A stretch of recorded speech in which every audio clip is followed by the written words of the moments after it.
सद्गुरुदेव भगवान की जय।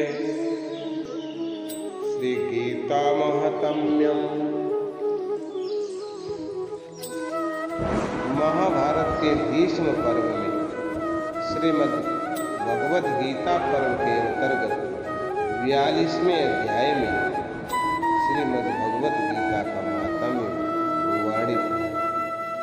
भगवान गीता के उपदेश का उपसंहार करके अब उस उपदेश के अध्यापन और अध्ययन आदि का महात्म्य बतलाने के लिए पहले अनधिकारी के लक्षण बतलाकर उससे गीता का उपदेश सुनाने को निषेध करते हैं। इदं ते न तपस्काय न भक्ताय कदाचन न चासु शुश्रूषवे वाच्यं न च मामयोऽभ्यसूयते। तुझे गीता रूप रहस्यमय उपदेश किसी भी काल में न तो तपरहित मनुष्य से कहना चाहिए, न भक्ति, वेद शास्त्र और परमेश्वर तथा महात्मा और गुरुजनों में श्रद्धा, प्रेम और पूज्य भाव का नाम भक्ति है, इससे रहे और न बिना सुनने की इच्छा वाले से ही कहना चाहिए। तथा जो मुझ में दोष दृष्टि रखता हो उससे दुख कभी नहीं। यय्यमम परम गुह्यं मद भक्तेषु विधास्यते भक्तिं मयि परां कृत्वा मामेवैष्यते संशय। जो पुरुष मुझ में परम प्रेम करके इस परम रहस्य युक्त गीता शास्त्रों को मेरे भक्तों में कहेगा वो मुझको ही प्राप्त होगा, इसमें कोई संदेह नहीं है। न च तस्मान मनुष्येषु कश्चिन मे प्रियकृतमा भविता न च मे तस्मात् धन्यः प्रियतरो भुवि।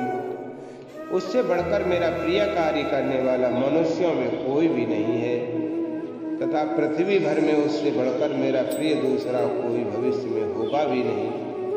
इस प्रकार उपर्युक्त दो श्लोकों में गीता शास्त्र श्रद्धा भक्ति पूर्वक भगवत भक्तों को विस्तार करने और उसके फल और महात्म्य बतलाया, किंतु सभी मनुष्य इस कार्य को नहीं कर सकते। इसका अधिकारी तो कोई कोई बिरला ही होता है। इसलिए अब गीता शास्त्र के अध्ययन का महात्म्य बतलाते हुए भगवान कहते हैं, यद्यसेते च यैमं धर्मं संवादमावयो ज्ञानयज्ञेन तेनाहमिष्टा स्यामिति मे मतिः।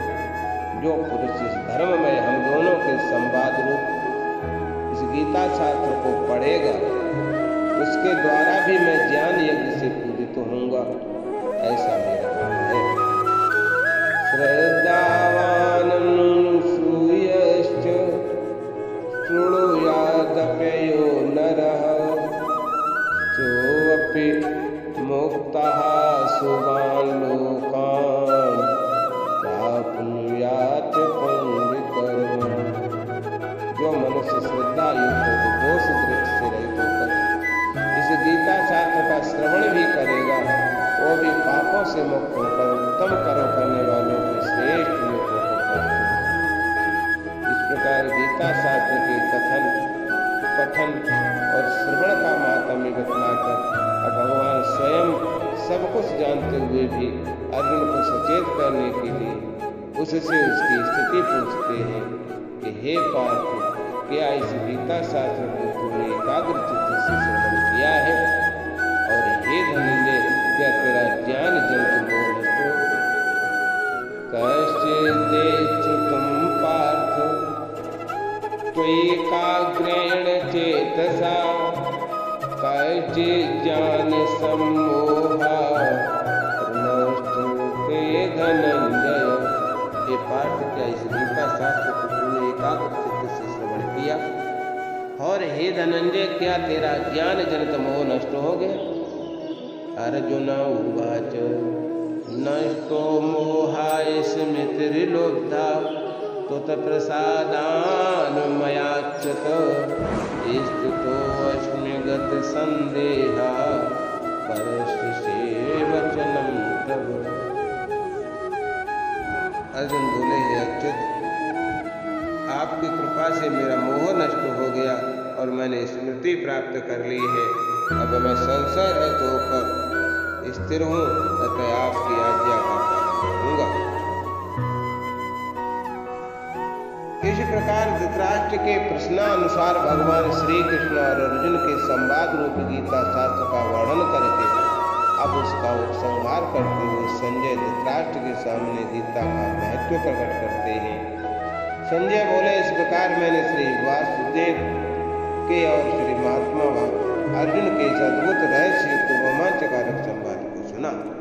संजय उवाच इत्यहं वासुदेवस्य पार्थस्य च महात्मना संवादमिमं मधुभूतं रोमहर्षम्। संजय बोले, इस प्रकार मैंने श्री वासुदेव के और महात्मा अर्जुन के इस अद्भुत रहस्य में रोमांचकारक संवाद को सुना। व्यास प्रसादाच्युतं वानेतद्गुह्यमहं परं योगं योगेश्वरात् कृष्णात् साक्षात् कथयता स्वयं। श्री व्यास जी की कृपा से दिव्य दृष्टि पाकर मैंने इस परम गोपनीय योग को अर्जुन के प्रति कहते हुए स्वयं योगेश्वर भगवान श्री कृष्ण से प्रत्यक्ष सुना। राजन संस्मृत्य संवादमिमं मधुभूतं केशवार्जुनयो पुण्यं हृष्यामि च मुहुर्मुहुः। हे राजन, भगवान श्री कृष्ण और अर्जुन के इस रहस्य युक्त कल्याणकारक और अद्भुत संवाद को पुनः पुनः स्मरण कर मैं बार बार हर्षित हो रहा हूँ। तच्च संस्मृत्य रूपमत्यद्भुतं हरे विस्मयो मे महान् राजन् हृष्यामि च पुनः पुनः। हे राजन, श्री हरि जिसका स्मरण करने से पापों का नाश हो जाता है, उसका नाम हरि है कि उस अत्यंत विलक्षण रूप को भी पुनः पुनः स्मरण करके मेरे चित्त में महान आश्चर्य होता है और मैं बार बार हर्षित हो रहा हूँ।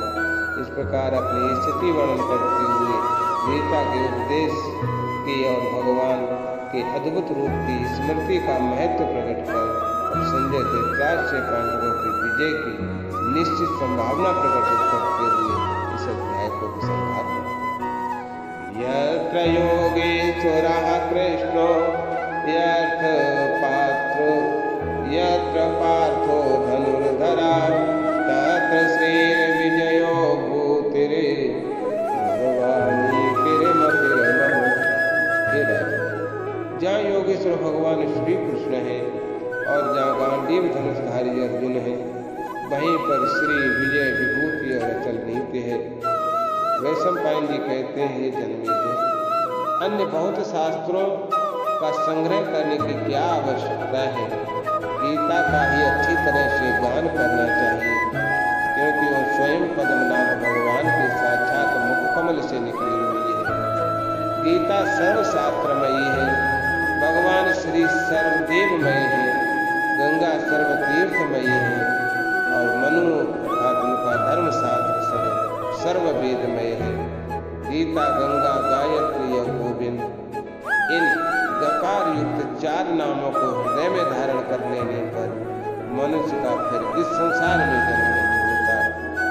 इस गीता में 620 श्लोक भगवान श्री कृष्ण ने कहे और 57 श्लोक अर्जुन के कहे हुए हैं, 67 श्लोक संजय ने कहे और 1 श्लोक धृतराष्ट्र ने कहा। ये गीता का मानव है। भारत रूपी अमृत राज के सर्वस्व सारभूत गीता का मंथन करके उसका सार निकालकर श्री कृष्ण ने अर्जुन के मुख में डाल दिया। सद्गुरुदेव भगवान की